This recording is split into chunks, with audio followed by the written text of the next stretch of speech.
জাহান্নাম থেকে বাঁচার জন্য 7 বার আল্লাহ সুবহানাহু ওয়া তাআলাকে ডাকে। টাইম ছিল 12টা সময় আজান ছিল। জাহান্নামের বিভিন্ন নাম আছে। আসসালামু আলাইকুম রহমতুল্লাহ। আপনারা দেখছেন সাফাই গ্রুপ, আমি আছি সঙ্গে মেহেদি হাসান।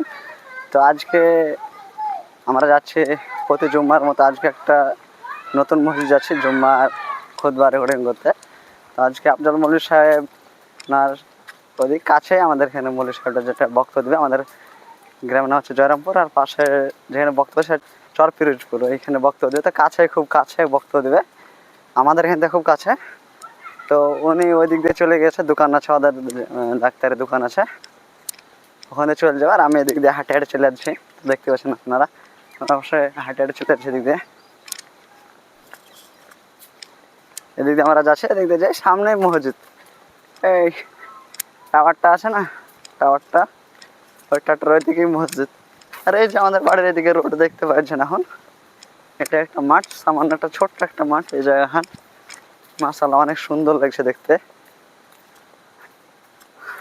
তো লেট হয়ে গেলো, ভাবে সব একটা প্রবাদ আছে না, সব কাছের লোক ট্রেন ফেল বেশি করে, তো আমারও তাই হলো। মানে ভাবছি যে তো কাছেই তো চলে আসবো, চলে আসতে করতে টাইমটা লেট হয়েছে।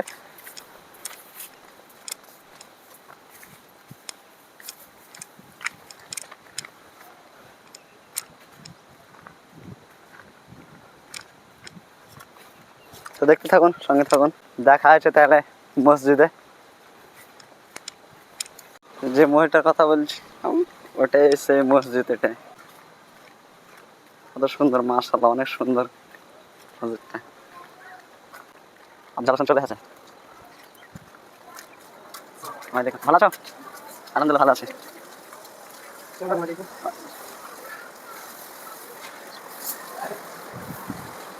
আসসালামু আলাইকুম। আজকে আমার সংক্ষিপ্ত খুতবার বিষয়বস্তু হবে জাহান্নাম। সংক্ষিপ্ত খুতবার বিষয়বস্তু হবে জাহান্নাম, আর বিষয়বস্তু হচ্ছে বিশাল বড়। সংক্ষেপে আমি আপনাদের সম্মুখে তুলে ধরার চেষ্টা করব, বুঝিয়ে বোঝানোর। আমা তৌফিকি ইল্লা বিল্লাহ। আল্লাহ সুবহানাহু ওয়া তাআলা তার রসুলের মাধ্যমে কমপ্লিট কোড অফ লাইফ, জীবনাদর্শ আমাদের মধ্যে পাঠিয়েছেন। সেটা বিদায় হজের মাধ্যমে আল্লাহ রসুল সাল্লাল্লাহু আলাইহি সাল্লাম আমাদেরকে স্বীকারোক্তি সহ আমাদের কাছে স্বীকারোক্তি নিয়েছেন। আমি কি তোমাদের মধ্যে দিনকে স্বয়ং সম্পূর্ণভাবে পৌঁছে দিতে পেরেছি? সাহাবারা হাত তুলে সেদিন সাক্ষী রেখেছিলেন, সেই সাহাবাদেরকে সাক্ষী করেছিলেন। তখন সাহাবারা উত্তর দিয়েছিলেন, ইয়া রাসূলুল্লাহ, আমরা দিনকে পারফেক্ট দিন হিসাবে, স্বয়ং সম্পূর্ণ হিসাবে আমরা পেয়ে গেছি। তাহলে ইসলাম পৃথিবীর মধ্যে একটি ধর্ম, যেটা হচ্ছে ইসলাম স্বয়ং সম্পূর্ণ। স্বয়ং সম্পূর্ণ আপনার জীবনের যতটুকু প্রয়োজন সমস্ত কিছু ইসলামের মধ্যে আছে। আপনি কোটা যে কোনো জায়গাতে খাদ আছে এটার কোনো উত্তর নেই, এটা আপনি বলার আপনার সুযোগ নেই। তার জন্য দরকার আমাদের স্টাডি করার, পড়াশোনা করার দরকার। জাহান্নাম, মানুষ মৃত্যুর পর 3টি ভয়াবহ জায়গার সম্মুখীন হবে। মানুষ, আমরা যখন মারা যাব, মারা যাওয়ার পর 3টি ভয়াবহ জায়গার সম্মুখীন হব। আমাদের বাপদাদারা হয়েছে, আমরাও হব। এক, মানুষ যখন মারা যাবে ভয়াবহ জায়গা হচ্ছে কবর। কবর যতটা ভয়াবহ জায়গা, কাল কিয়ামতের দিন তার থেকে বেশি ভয়াবহ জায়গা। কিয়ামত যতটা ভয়াবহ জায়গা, 3 নম্বর জায়গা হচ্ছে জাহান্নাম, তার থেকে আরও ভয়ঙ্কর জায়গা। তাহলে এই 3টা পর্যায়ের মধ্যে জাহান্নাম হচ্ছে সব থেকে একদম ভয়াবহ জায়গা। জাহান্নামটা কি? জাহান্নামটা আপনাদেরকে এক কথায় আমি বোঝাচ্ছি।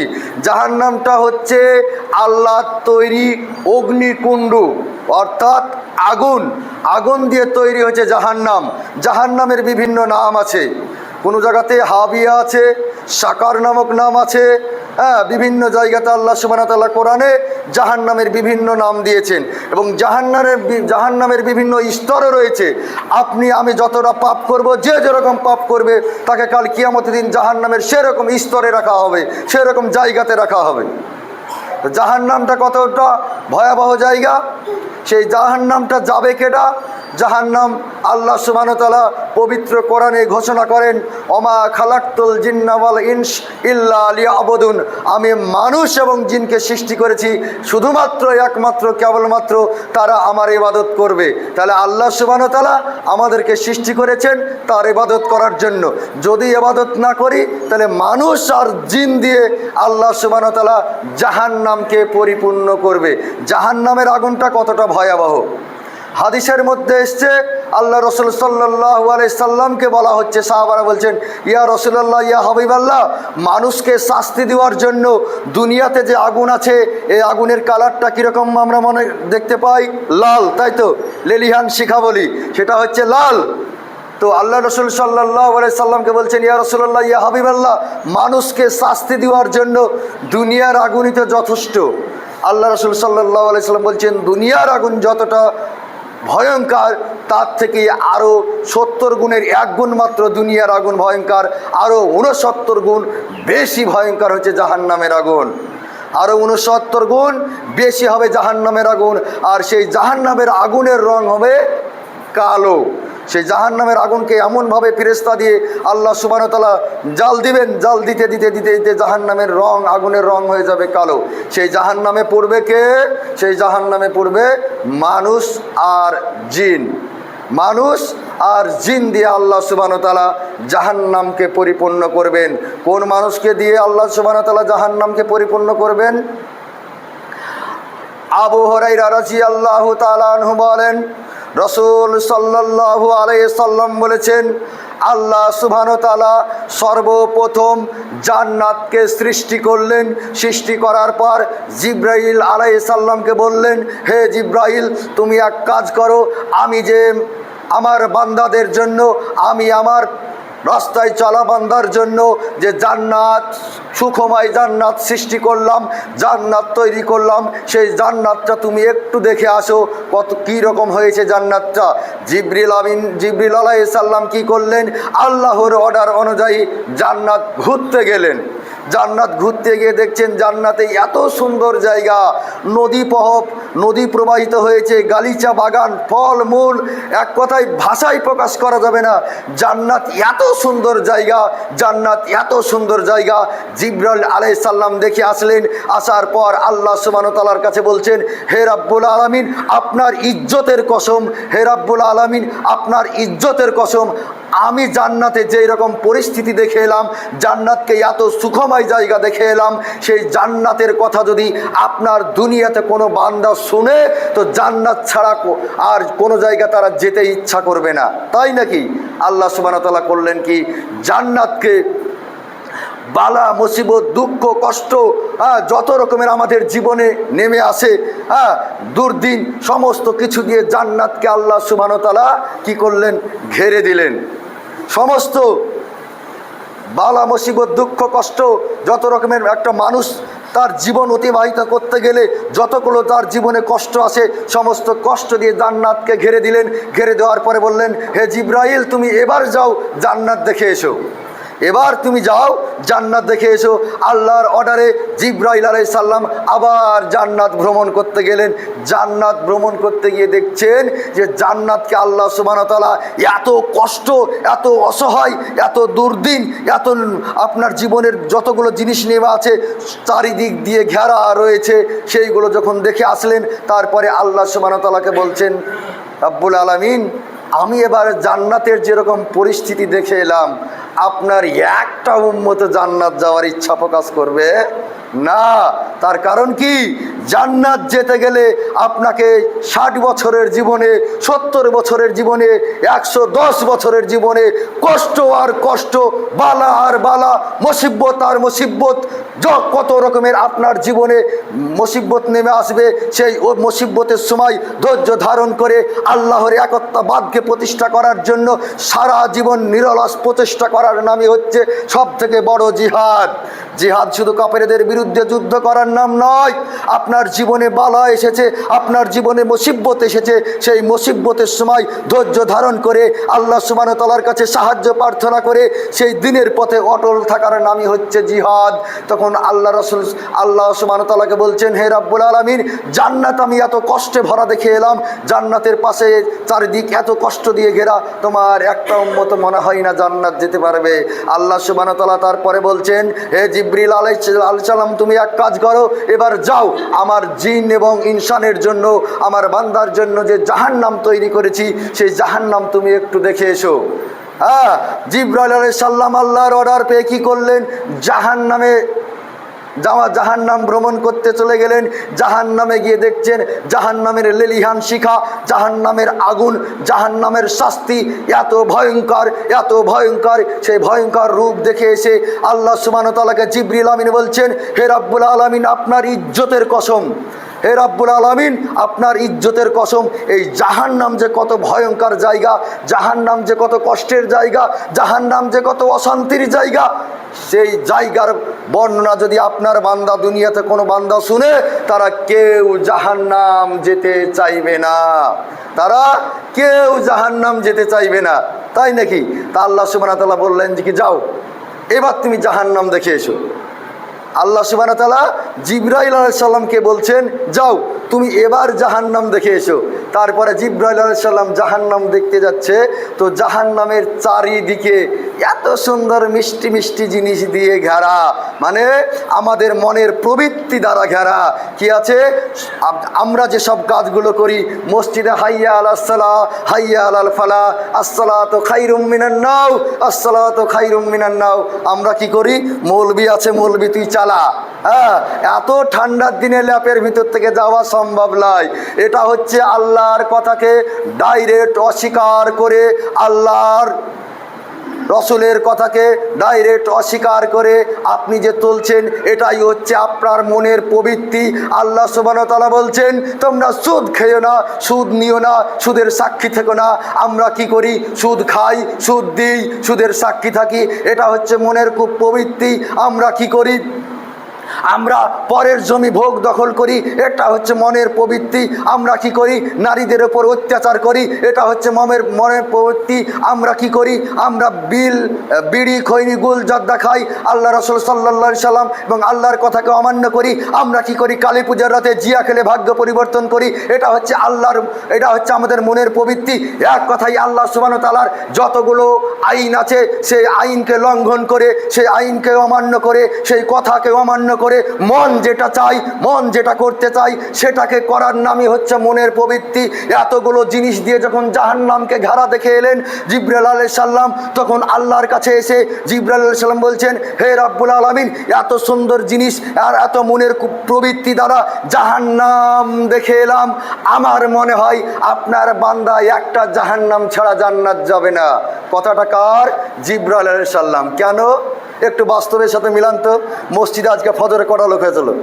বলেন, মসজিদে আজকে ফজরে কটা লোক হয়েছিল? আজকে আসরের নামাজে কটা লোক হবে? হ্যাঁ, আজকে আসরে কটা লোক হবে?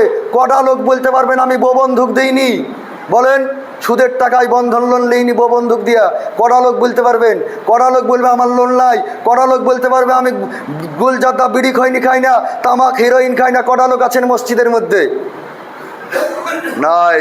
আমরা ওই জাহান্নাম যে ঘেরা আছে, যে জিনিসটা দিয়া, সুদ দিয়া, মনের প্রবৃত্তি দ্বারা যে জাহান্নাম, যত অন্যায় কাজ আছে পৃথিবীতে, সেই অন্যায় কাজ দিয়ে জাহান্নামকে ঘেরা আছে। এর জন্য জিবরাইল আলাইহিস সালাম বলছেন, হে রাব্বুল আলামিন, আমি এবার জাহান্নাম যেভাবে দেখে এলাম, এই তো মানুষ জাহান্নাম ছাড়া জান্নাত কেউ যেতে পারবে না। তার কারণ জান্নাত ঘেরা আছে কঠোর থেকে কঠোরতম জিনিস দিয়ে, আর জাহান্নাম ঘেরা আছে মানুষের মন যেটা চায়, মানুষের প্রবৃত্তি যেটা চায়, মানুষ যেটা করতে চায়, সেটাই জাহান্নামকে দিয়ে ঘেরা আছে। তাহলে আমরা কি করছি? ওই দুনিয়ার আমার মনের প্রবৃত্তি যেটা চাইছে সেটা দিয়েই কিন্তু আমরা দুনিয়াতে আজকে জীবন ধারণ করছি। নারীরা কি করছে? নারীরা অর্ধ উলঙ্গ হয়ে পুরুষকে আকৃষ্ট করছে। নারীরা কি করছে? বাড়িতে বসে বসে গেল্লা করছে, করার পরে কি করছে? তারা ওই নারীরাও যাবে জাহান্নাম। আল্লাহ রসুল সাল্লাল্লাহু আলাইহি সাল্লাম মেরাজের রাত্রে গেলেন, জান্নাত দেখে এলেন, জাহান্নাম দেখে এলেন, দেখলেন বেশিরভাগ জাহান্নামের মধ্যে নারীদেরকে। তার কারণ তারা কি করে? তাদের গুপ্তাঙ্গের হেফাজত করে না, আর তারা স্বামীর ইনকামে তাদের মনোপুত হয় না। কি বলে? অনেক মা বলে থাকে, আমার আব্বু এমন লোকের সাথে, এমন ছেলের সাথে বিবাহ দিয়ে দিল, আমার জীবনটা জ্বলে পড়েই মরে গেল। অথচ আপনি সেই স্ত্রীকে সুখ দেওয়ার জন্য, সেই স্ত্রীকে ভালো খাওয়ানোর জন্য, সেই স্ত্রীকে ভালো পড়ানোর জন্য আপনি কি করছেন? লরি চালাচ্ছেন, ট্রাক্টর চালাচ্ছেন, পাটের বোঝা বইছেন, কলকাতা যাচ্ছেন, বোম্বাই যাচ্ছেন, দিল্লি যাচ্ছেন। এত কষ্ট করার পর আপনি আপনার স্ত্রীর মন পান না। পাই? বলেন, একদিন যদি একটু ঘাটতি হয়ে যায় তো গেল, সব উল্টে দিল। হ্যাঁ, এই মুখ এমন একটা জায়গা, এই মুখ এমন একটা জিনিস। এর জন্যই তো আল্লাহ রাসূল সাল্লাল্লাহু আলাইহি সাল্লাম বলেছেন যে আমি কোনো বান্দা যদি আমার উম্মত যদি কি করে, দুটো জিনিসের হেফাজত জিম্মেদারি নিতে পারে। কি? এক হচ্ছে মুখের দুই চলের মধ্যবর্তী জিনিস জিহ্বা, অর্থাৎ মুখের জিম্মেদারি লাই, আর দুই পায়ের মধ্যবর্তী স্থান লজ্জা স্থান, এই দুটোই জিনিসের জিম্মেদারি যে নিবে, আমি আল্লাহ রাসূল সাল্লাল্লাহু আলাইহি সাল্লাম বলছি কাল কিয়ামতের দিন তার জন্য জান্নাতের জিম্মেদারি নিচ্ছি। এর জন্য মা বোনেরা খুব সাবধান, রাস্তায় চলাফেরা করবেন খুব সাবধানে। আপনি মুসলিম মহিলা, আপনি মুসলিম নারী, আপনি জান্নাতি নারী, কেন আপনি বেহাইয়া নারীর মতো রাস্তাঘাটে চলাফেরা করবেন? কেন পরপুরুষের কথা আপনি পরপুরুষের সাথে দেখা করবেন? কিসের জন্য আপনি স্বামীর গুণগান করা বাদ দিয়ে স্বামীর আপনি গিল্লা কিসের জন্য আপনি গাওয়াবেন? তাহলে আমাদেরকে কি করতে হবে? এইগুলো করা থেকে আমাদেরকে দূরে থাকতে হবে। যদি না থাকি তাহলে আমরা কিন্তু ফেঁসে যাব। তাহলে আমরা বুঝতে পারলাম জাহান্নাম ঘেরা রয়েছে মনের প্রবৃত্তির দ্বারা। আমরা যেসব কাজগুলো বেশিরভাগ করছি মানুষ, সেই সব কাজগুলো আমাদেরকে নিয়ে যাবে জাহান্নামে। এই কাজগুলো যারা করবে মনের প্রবৃত্তি, অর্থাৎ আল্লাহ এবং আল্লাহ দেওয়া রাস্তাকে যারা বাদ দিয়ে দুনিয়ার বুকে চলাফেরা করবে, তারাই যাবে জাহান্নাম। মৌলবি তাও যাবে, হাজি সাহেব তাও যাবে, 5 ওয়াক্তের মুসল্লি তাও যাবে, বেনামাজি তো যাবেই, কাফেরেরা তো যাবেই। হ্যাঁ, যদি আল্লাহ রসুল সাল্লাল্লাহু আলাইহি সাল্লামের দেওয়া তরিকায় যদি আমরা সেই জায়গাতে না চলতে পারি, জীবন ধারণ না করতে পারি, মনে যদি বলি আমরা ওই তো আমার পাশের ভাই 1 লাখ টাকা লোন নিয়ে সুখে আছে, হ্যাঁ, আর আমি কি করতে এই 5 ওয়াক্ত নামাজ পড়ে বা 200 টাকা ইনকামে থাকবো, আপনার মনের প্রবৃত্তির দিকে আপনি অগ্রসর হয়ে গেলেন। তাহলে আপনার কি করতে হবে? আমাদেরকে মনের প্রবৃত্তি ছাড়া, মনের প্রবৃত্তিকে ওভারটেক করে আল্লাহ রসুলের রাস্তায় চলতে হবে। তবেই আমরা কিন্তু সেই জাহান্নাম থেকে বেঁচে থাকব। জাহান্নামে কারা যাবে? এই মনের প্রবৃত্তির দ্বারা যারা পরিচালিত হয় তারা যাবে জাহান্নাম। জাহান্নামীদের মধ্যে স্তর রয়েছে। কাল কিয়ামতের দিন আল্লাহ রসুল সাল্লাল্লাহু আলাইহি সাল্লাম বলছেন, কোনো মানুষ তার পাপের কারণে তার গোড়ালি পর্যন্ত আগুনে পড়বে, কেউ বা হাঁটু পর্যন্ত আগুনে পড়বে, কেউ বা মাঞ্জা পর্যন্ত আগুনে পড়বে, কেউ বা আপনার গলা পর্যন্ত আগুনে হাবুডুবু খেলবে, কেউ বা আপনার পুরো আগুনে ডুবেই যাবে। তাহলে দুনিয়ার বুকে আমরা যে চলাফেরা করব সদা সর্বদা কি আল্লাহ এবং আল্লাহ রসুলের কথা অনুযায়ী চলবো। পৃথিবীর সমস্ত কিছু চলে যাক, কিন্তু আল্লাহ রসুলের কথা যদি আমরা মেনে চলি শান্তি পাবো।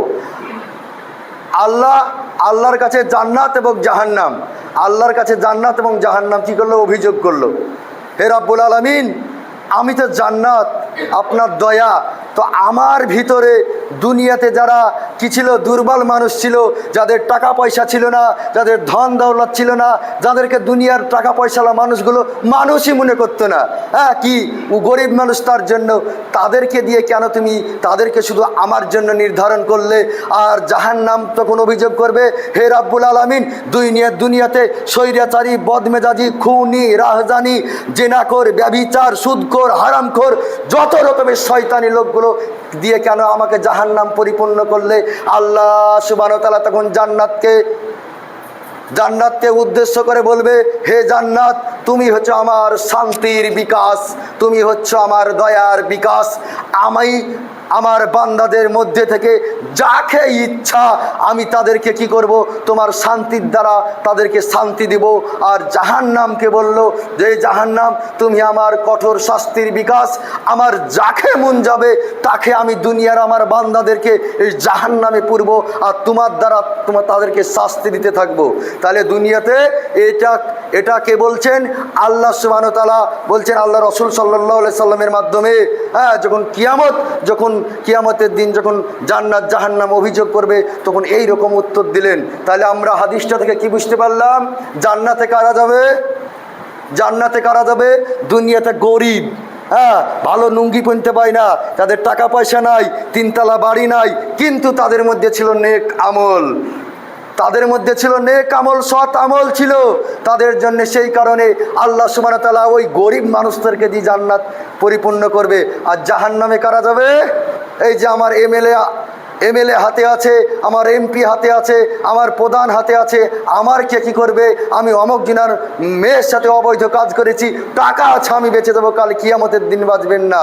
যদি বলে আফজাল তোমার লালবাগে 10খান বাড়ি ছিল, থামো, তোমার 35 বিঘা সম্পত্তি ছিল, একটু দাঁড়াও, তোমার হিসাবটা একটু জটিল আছে, তুমি 1 সপ্তাহ দাঁড়াও, 1 সপ্তাহ পরে তোমার কি হিসাব নিকাশ নিব। 1 সপ্তাহ পরে দুনিয়ার ধন সম্পদ টাকাওয়ালা ব্যক্তি যারা ভালো করে শুনে রাখেন, টাকার যদি জাকাত না দেন, যদি আপনি ফসলের ওসর না তোলেন, যদি আপনাকে বলে আফজাল দাঁড়াও তোমার 1 সপ্তাহ পরে আমি হিসাব নিব, কিয়ামতের দিন 1 সপ্তাহ মানে দুনিয়ার 50,000 বছর সমান কিয়ামতের একদিন। দুনিয়াতে 50,000 বছর, 50 বছর নয়, 50,000 বছর দুনিয়া, আর কিয়ামতের দিন একদিন। আফজালকে যদি বলি তোমাকে 7 দিন বলে আল্লাহ সুবহানাহু ওয়া তাআলা তোমার হিসাব নিকাশটা একটু ভালো হবে, ভালোভাবেই হবে। কি করে? যেমন প্রধানেরা কি বলে, থামো তুমি আমার দলের লোক, তোমাকে একটু বেশি মাল দিব, তাদেরকে অল্প মাল দিয়ে তাড়িয়ে দিই। আল্লাহ সুবহানাহু ওয়া তাআলা যদি বলে থামো তোমার হিসাবটা একটু জটিল আছে, ভালোভাবেই নিব। যত রকমের মাস্তানি, গুন্ডামি, শয়তানি, হারামি, লুটতারাজি, ক্ষমতার জোর, লাঠির জোর, টাকার জোর, বংশের জোর, দেশের জোর, রাজনীতির জোর, সমস্ত কিছু জোর তোমাকে দিয়েছিলাম, তার ফল তুমি কি করেছো? আজকে তোমার 1 মাস পরে নিব, 50,000কে 30 দিয়ে গুণ করেন কত হাজার বছর পর্যন্ত, সে কাল কিয়ামতের দিন অপেক্ষা করতে হবে। এই ধনবিত্ত মানুষের জন্য, এই টাকা পয়সা মানুষের জন্য, এরই জন্য মানুষ বেশিরভাগ এই মানুষ যাবে জাহান্নাম। তবে কি তাহলে আফজাল আমি কি টাকা ইনকাম করব না? উসমান গনি রাদিয়াল্লাহু তাআলা আনহু, ওকে গনি টাইটেল কিসের জন্য দেওয়া হয়েছিল জানেন? ও ছিল ধনবান ব্যক্তি। উসমান গনি রাদিয়াল্লাহু তাআলা ছিলেন ধনবান ব্যক্তি। আপনি সৎ পথে ইনকাম করেন, মসজিদ মাদ্রাসা দরিদ্র মানুষ ফকির মিসকিনকে দান করেন, আপনার দানে আল্লাহ সুবহানাহু ওয়া তাআলা আপনার আরও বরকত দিবে। কিন্তু অবৈধ পথে যারা ইনকাম করবে, অবৈধ পথে যারা চলবে, তাদের খবর আছে কাল কিয়ামতের দিন। যাও, টাইম 3-4 মিনিট শেষ হয়ে গেছে। বহুত জাহান্নাম সম্পর্কে বহুত হাদিস আছে, বহুত হাদিস। তো আমাদেরকে সেই জায়গা থেকে, ওই জাহান্নামের আগুন থেকে, জাহান্নাম এত একটা ভয়াবহ জায়গা, হাবিয়া বলা হয়েছে জাহান্নামকে, সাকার নামক জাহান্নামকে বলা হয়েছে মা খালাকাকুম ফি সাকার লাম নাকু মিনাল মুসাল্লিন। জাহান্নামীদের যখন জাহান্নামে চলে যাবে তখন বলা হবে তোমরা কিসের জন্য জাহান্নামে, সাকার নামক জাহান্নামে আসলে? তখন বলবে লাম নাকু মিনাল মুসাল্লিন, আমরা দুনিয়ার বুকে নামাজ পড়িনি, মুসল্লি ছিলাম না। যারা নামাজ পড়ে না তারা সাকার নামক জাহান্নামে যাবে, যারা নামাজ পড়ে না তারা সাকার নামক জাহান্নামে যাবে। হাবিয়া নামক জাহান্নাম আছে, সে হাবিয়া নামক জাহান্নামে যাবে। বিভিন্ন জাহান্নামের স্তর আছে।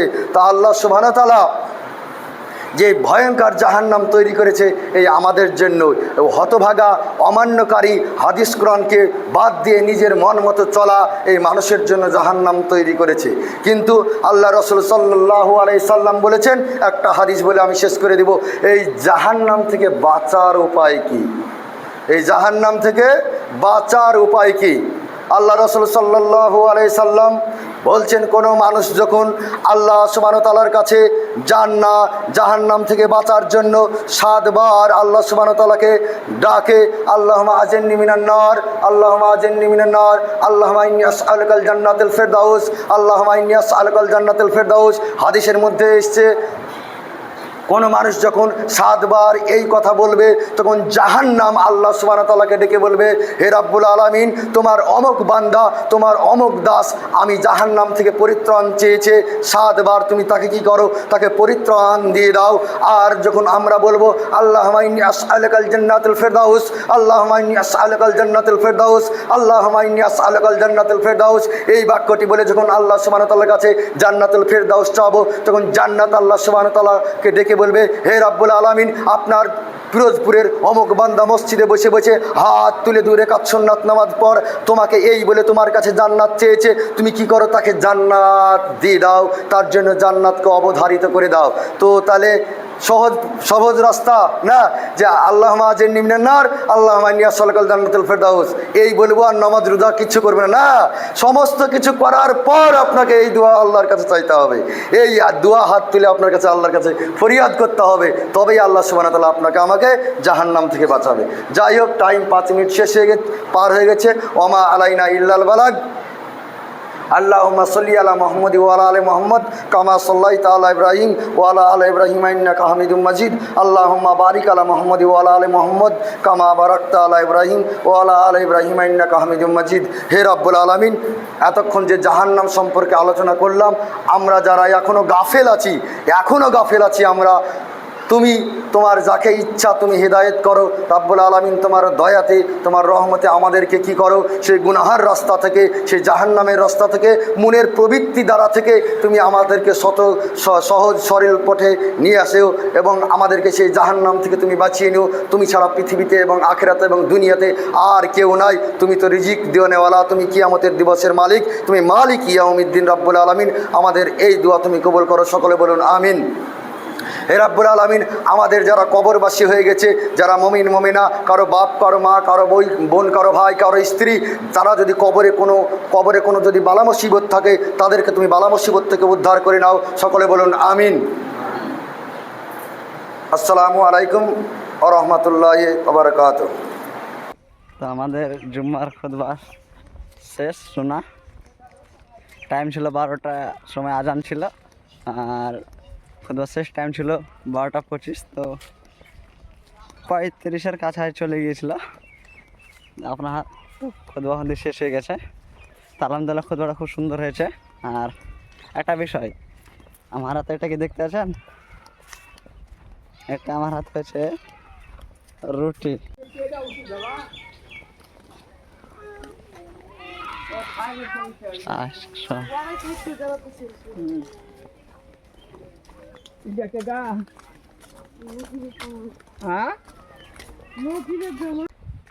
পরবর্তী ভিডিওতে দেখাবে ইনশাল্লাহ। আসসালামু আলাইকুম ওয়া রাহমাতুল্লাহ।